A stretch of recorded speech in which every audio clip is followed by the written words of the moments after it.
Hey all, I just want to grab you for a quick second here. To all my loyal 55 subscribers out there, I would like to apologize for not uploading very much last week.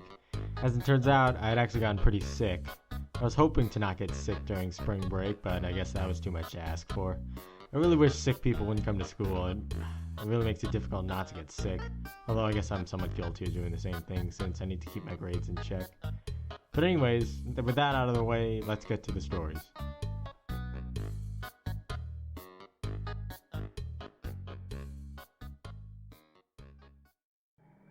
This happened to me a couple of days ago. For reference, I'm a 17-year-old female in Australia, and I lived a half an hour drive out of town. It was around 10:30 at night, and I had just finished work. I was on the close shift, and it was a Tuesday night, so naturally it was dead and nobody was around.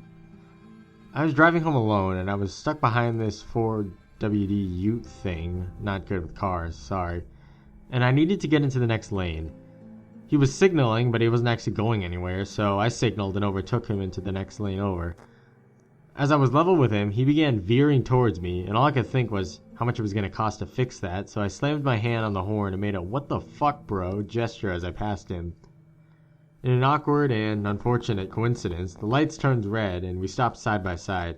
He motioned for me to wind the window down, and I obliged. I was about to apologize, but I didn't even get a word in before he started screaming at me. He called me a cunt, a fucking bitch, and a stupid fucking pea-plater mongrel, and other Australian insults, and threatened to ram my ass on the motorway. I was tired, it was late, I couldn't be bothered with him, so I just rolled my eyes at him and wound the window back up while he was in the middle of talking. This royally pissed him off. He turned bright red, and I saw him reach down, and the ute door opened. I panicked and floored it through the red light onto the motorway. I thought I was alright for a second, but then I saw him in my mirrors speeding up behind me. He was clearly speeding to catch up to me, since he was going like 10 kilometers over the speed limit. He had his high beams on, and kept flashing them. He was right up behind me, and I could only think about what he said about crashing into me, so I tried to go a little faster. I was looking for his number plates in the mirror, so I could report him, but either the lights were too bright for me to see, or there was nothing there at all. And there was no way in hell I was going to stop after that performance. I finally got off the motorway. He was still behind me, and I was a little paranoid that he was following me, even though the motorway only really led to this one area. It still could have been a coincidence. So I pulled into the nearest street, and he was still behind me. So I probably did a U-turn, and when this guy did as well, I realized he was absolutely following me. I was about 20 minutes away from home at this point, and I didn't want to lead him anywhere near my house. So I decided on a split-second decision to go to the nearest police station to hopefully get him off my ass. Unfortunately, the nearest police station closed at 9:30. What kind of a police station closes at 9:30? And I only ended up pulling into a dark, empty car park. I pulled over facing the entrance so I could see if he had followed me. I didn't see him coming in, thankfully, and I figured he'd chicken out after he saw the police station. I debated calling the cops since I didn't think I was in any danger anymore. That wasn't until I noticed out of the corner of my eye a certain white ute slowly creeping up on me with the lights off. Once again, I panicked and floated out of the car park and back towards the main road. I had no idea where I was going, no intention to pull over, and no clue who to call. I was going the complete opposite direction of my house. I eventually spotted a nice, brightly lit petrol station and pulled into there, parking as close to the doors as I possibly could. I jumped out, frantically waved my arms around at the doors. They locked at night, and they had to be manually opened. When I was let in, I started screaming at the poor lady at the register to lock the doors and that someone was following me. I was absolutely terrified, but thankfully she was quick to the uptake and locked the doors. I realized I had left my phone in the car, but she offered to call the police for me. I was keeping an eye on the road outside while the clerk called the cops. I absolutely saw that car drive past, but he didn't come in. The clerk waited with me for the cops to show up, and eventually they did. It was almost 11 o'clock by the time they got there. I had literally never been happier to see a cop in my life. They asked me to describe the guy and the ute, and asked for the registration. I gave them what I could, and one of them drove me home. I haven't heard any follow-ups from anybody, but it was still absolutely terrifying, enough so that I had asked to be taken off the night shifts for a little while. I've only been driving for a little under a year, but honestly, I don't think anything is going to top this experience.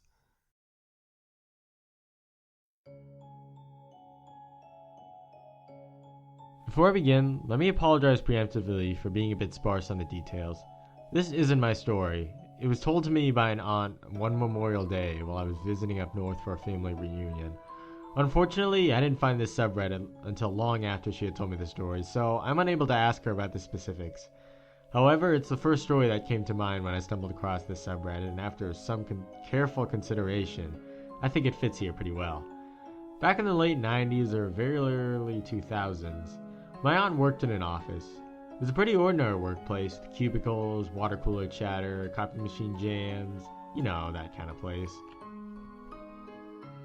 The guy in the cubicle next to her, Thomas, however, was anything but ordinary. He was the weird guy at the workplace. You know the kind of guy. The guy that everybody feels on edge around. The guy that the coworkers think he has the capacity to go postal one day. The guy no one really wants to spend too much time alone with. Being his cubicle mate, my aunt had to put up with a lot of his oddities. Sometimes he'd peek over the divider at her and just stare at her. Oftentimes, he'd make strange comments about female coworkers' appearances. One thing that really struck her as odd was oftentimes she'd hear him whimpering as if he was quietly weeping on the other side. Nothing super threatening, but enough to make her feel a tad ill at ease around him. One day she noticed as Thomas is gone that his cubicle is cleared out. The water cooler chatter picks up. It is revealed that Thomas has been axed and charged and convicted for making threatening phone calls to a couple female coworkers, one of them being a rape threat.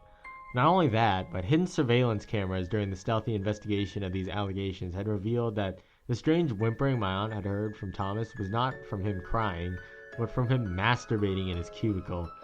He is subsequently sentenced to 75 days in prison with 3 years parole. My aunt thinks good riddance and moves on with her life. A few years pass by and my aunt is watching the news one night and something catches her attention. Thomas had apparently been arrested again, this time upon investigation of the murder of a 9-year-old girl in Tahoe. Once proceedings began and the media attention was being garnered, he was overwhelmed by an influx of new information about Thomas. It turns out that the bad vibes everyone had in the office were for good reason. Thomas was one sick fuck. Much worse than they'd even thought initially. Trials had brought to the attention that Thomas had been sexually abusing his son, TJ, since he was 5 or 6 years old. As TJ got older, Thomas got him to bring home young girls for him to molest regularly, including TJ's own girlfriends. Eventually, Thomas had dragged TJ so far into his depravity that this culminated into TJ luring a 9-year-old girl into their apartment, where his father brutally raped and murdered her. TJ even covered for his father when the girl's parents came searching for her, as she lay tied up in the back bedroom before going off to dump her lifeless body down an embankment alongside the highway. Tragically, a very bright young girl had to die for him to finally be caught, but Thomas was convicted and furthermore died in prison in 2001. No one will ever have the misfortune of meeting him again.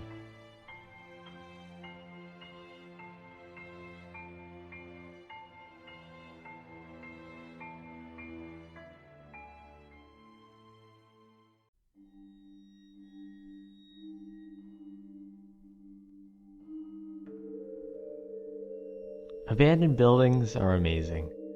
My mother studied historical preservation in GA, so a love of dilapidated and abandoned structures is in my blood. When you pair this interest with my love of photography, you have a match made in heaven, and fortunately, this pairing is seen as favorable to many of my friends as well. As a rule, I never entered an abandoned place myself. This has a lot less to do with caution or fear. As a stocky, bearded 22-year-old male, I don't often fear for my safety, but it's primarily for the physical safe reasons. When a structure has been left to rot for so many years, there's a decent chance you could go through the floor if you're not careful. Where I live in southwestern Ohio, there are a great many exploration opportunities to be found, especially if you take 15 minutes to cross into Indiana. In Richmond, one of the main strips before you hit the center of the city, there's a massive hospital that has been abandoned since the early 2000s. I had known about its location for ages, as my grandfather had stayed there before his close during his battle with lung cancer. Last year, I finally found the time and energy to drive up with my friend Luke to check it out. We got there around 2 p.m., which gave us roughly 2 hours before dusk would begin. For pictures and also for safety, we had agreed that daylight was a must for this exploration. Upon entering the hospital, it became immediately clear that we were far from the first people to visit. The entire place had been gutted and there was graffiti everywhere, the walls sporting comforting phrases like, "We're watching you," and "Leave my house now." The bulk of the trip was uneventful. We got some great shots and covered some of the primary hospital wings, steering clear of the psych ward and the cancer centers. As we gradually made our way up the stairwell to each new floor, we began to notice a pattern. At each landing was a door, and each door had been propped up by a massive wedge of cement or other debris. The doors were shockingly heavy, so we assumed roving graffiti artists and vandals had opted for easier floor access. Granted, it seemed odd, but we didn't think much about it until we were on the 7th floor. I was in one of the old bedrooms getting a shot of some curtains while Luke stood in the doorway. Suddenly a massive boom sounded from the stairwell where we had come from, causing Luke and I to jolt upright. It sounded like it had come from below us, like one of the doors had suddenly slammed. The problem was that none of the doors could have slammed, at least not on their own. Not only were they separated from the doorframe by massive chunks of debris, they were far too heavy to have caught any wind. The only way a door could have slammed was if someone had stood back, held it fully open, and then let it go. Not a behavior one would normally engage in with that purpose. After a few seconds of staring at each other with saucer eyes, we decided it was time to go. That meant finding another way down, as our previous way was currently occupied by at least one individual. There were these little green arrows spray painted all over the building, and on a gut decision we decided to try and follow them. The ones on this floor all had the word exit written above them, so we felt good about it.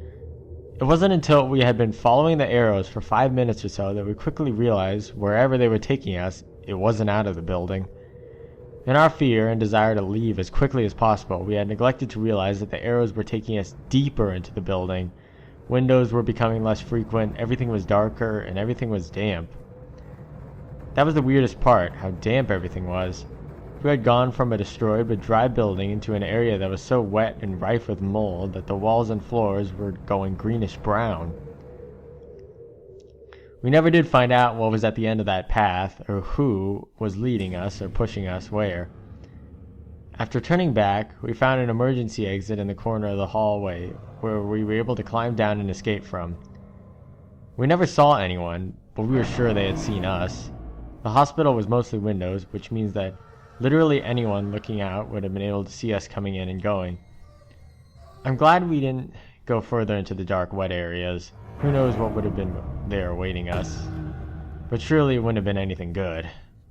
The door, the spray-painted directions, it all seemed too sinister and intentional to be anything but an innocent vandal's prank. The entire time we were following the arrows, something just felt off. The hair on the back of my neck was standing up, and I was frankly terrified. So whoever decided to try and stalk us and trap us in the abandoned hospital, let's never meet. Ever.